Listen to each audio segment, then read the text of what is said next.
امام طبرانی نے روایت کیا، امام ذہبی نے سیر الاعلام النبلاء میں روایت کیا، اور امام حیثمی نے مجموع الزوائد میں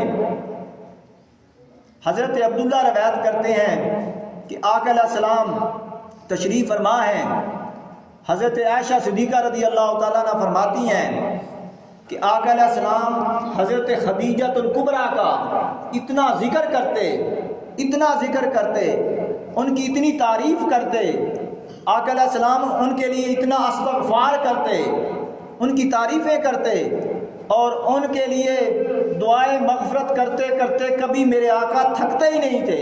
سیدہ خدیجہ الکبریٰ کے لیے دعائیں مغفرت کرتے کرتے میرے آقا کبھی تھکتے ہی نہیں تھے۔ ایک دن حضرت عائشہ صدیقہ رضی اللہ تعالیٰ عنہ فرماتی ہیں کہ آقا علیہ السلام حضرت خدیجہ الکبریٰ کی تعریف کر رہے تھے، ان کا ذکر کر رہے تھے۔